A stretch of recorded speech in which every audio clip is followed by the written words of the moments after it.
The Dragon Ball franchise is known for two things above all: men screaming at each other to build up power and cool Saiyan transformations. Let's take a look at some of the coolest ones.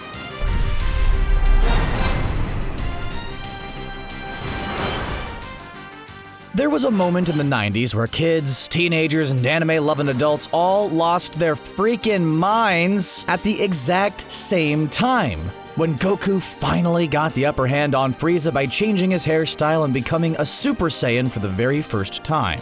Funnily enough, dyeing your hair blonde and spiking it up doesn't help you against bullies in real life. I had to find that out the hard way. This transformation opened a new door for the Dragon Ball franchise, full of off-the-charts power levels and lots of weird aura sounds. Then Goku and Frieza had the very best showdown the series ever crafted, with a 5-minute ending that somehow stretched over several episodes. Yes, I know they were moving at super speeds, but does that still count for all the time when they were just inner monologuing? Can you super speed an inner monologue? Surprisingly, there's been little scientific research to answer that very question. While this catapulted the series into new levels of awesomeness, it was also the moment where a lot of characters were left behind forever. After this, characters like Piccolo, Krillin, Tenshinhan, and the rest became much less useful. It was basically the DBZ equivalent of when your older brother laps you on Mario Kart. Someday, dear brother. Someday. The Frieza arc was the most intense Dragon Ball Z showdown ever. It was pretty shocking to see that Frieza had survived the experience and he was coming to Earth with a cyborg body and his daddy. You know things are bad when an evil warlord tells on you to his evil warlord pops. The second Frieza arc didn't get stretched over like 20 episodes though. That's because my main man Trunks dropped in from the future and made the very best entrance in the series. Trunks interrupted the Bring Your Father to Work day and ended everything before it even began. This mysterious challenger transformed into the series' second Super Saiyan and then sliced Frieza up like a pepperoni pizza. Then he blasted King Cole to dust like he was Yamcha against a Cyberman.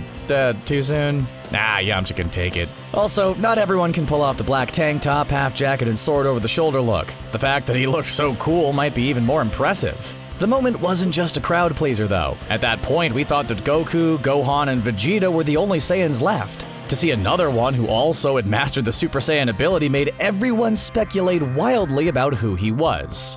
You know, except for that one guy who'd seen the Japanese subbed version and ruined it for everybody. Don't be that guy. For many fans, the series had grown a little stale by the Majin Buu saga. The revolving door of new bad guys just wasn't as interesting as it was in the two sagas before. Then, that was followed up by Dragon Ball GT, which was so bad that it's not even canon anymore. Can we do that with Game of Thrones Season 8 as well, please? So, there was a lot of pressure on Dragon Ball Super to reinvigorate the beloved franchise. And there's no better way to do that than pull off an epic new Saiyan form. The new series introduced the God of Destruction, Beerus, who was so powerful that he even humbled Vegeta. Well, he humbled Vegeta for like 10 minutes. He also wrecked Goku's Super Saiyan 3 form without breaking a sweat. This meant that Goku would really have to make a leap in power to actually challenge the new baddie on the block. Luckily, there were all those legends about the Super Saiyan God that conveniently was revealed just in time. All the surviving Saiyans on Earth did the most epic hand-holding exercise ever and propelled Goku to God level. Like the original Super Saiyan form, this new transformation opened a new door for Dragon Ball Super to explore. Of course, this left Piccolo even further behind. At least he gets to babysit sometimes. That's something. In the middle of the Majin Buu saga, it started dawning on us that it had been a while since Goku had shocked us with a new form. Luckily, he had a few tricks up his orange sleeves. While fighting the pink ball of bubblegum for the first time, Goku decided to unveil the new Super Saiyan 3 form. This one was a drastic change from the two forms before it. Goku's hair grew so much that it ran down his back. If we know anything about Dragon Ball Z, it's that hair growth is a direct sign of power level.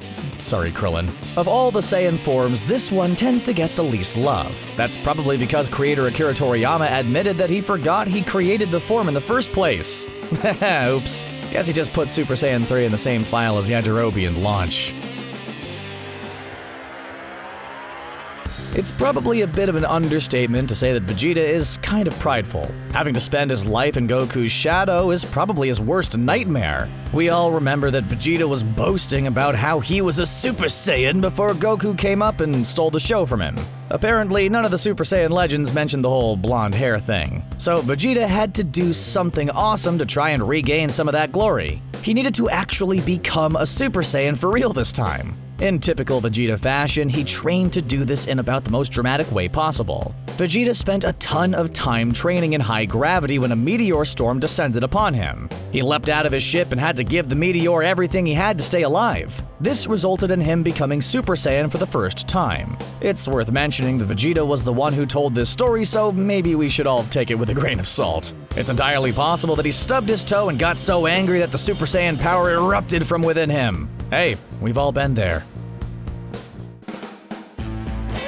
Goku is one of those protagonists that's a bit of a spotlight hog. 90% of the awesome moments where a bad guy gets beaten to a pulp are Goku's. Poor Vegeta has yet to take down a big bad no matter how hard he tries. So it was pretty awesome when Goku stepped aside for his son to have the glory for once. Though it was kinda weird that he threw the chance to save the planet just to have a father-son moment. There are times when it's appropriate to be a heartwarming dad, and then there are times to, save the Earth from imminent destruction. Priorities, man. Gohan shocked everyone by mastering the Super Saiyan 2 form first, and finishing off Cell with an epic Kamehameha. This was the point where Gohan's entire character arc was completed in a glorious fashion. He went from the cowardly little kid in the first episode to the savior of the whole freaking human race. After this, Gohan was supposed to take the reins as the main character of the series, but it just didn't pan out. It probably didn't help that adult Gohan is kind of a dork. The Dragon Ball non-canon movies are a bit of a mixed bag. Looking at you, Lord Slug. Fans did have a special love for one of the movie villains, though. The legendary Super Saiyan Broly actually challenged Goku and added to the lore of the universe. He introduced a new Super Saiyan form called the Legendary Super Saiyan that was way more powerful than Goku's. So fans were pretty pumped when Kale showed off this form during the Tournament of Power. We knew that meant Broly might be on the way. Sure enough, he made his canonical debut in his own Dragon Ball Super movie. This time, his legendary Super Saiyan form was even more powerful. Super Saiyan Blue Goku and Vegeta were no match for the guy. Then they had to turn into Gogeta for the first time in Super just to take him down.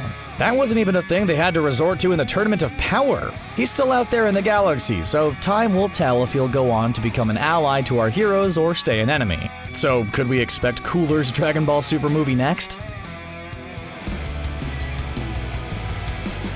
The Super Saiyan God form was pretty cool, but they were going to have to pull out something new for Frieza's big resurrection.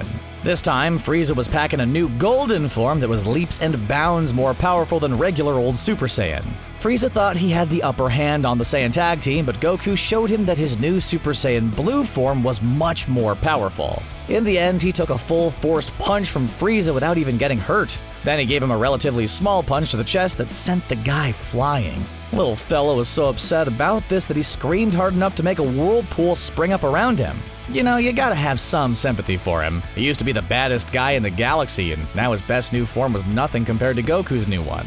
It was a pretty good showing for Super Saiyan Blue, but it kinda got undercut by Goku getting punked 30 seconds after the fight was over. Goku let his guard down and Wimpy Sorbet took him down with a simple laser blast. Not Goku's finest moment. Frieza might not be the powerhouse he used to be compared to everybody else, but he's still a sly little guy. You gotta watch out for those dirty tricks, Goku.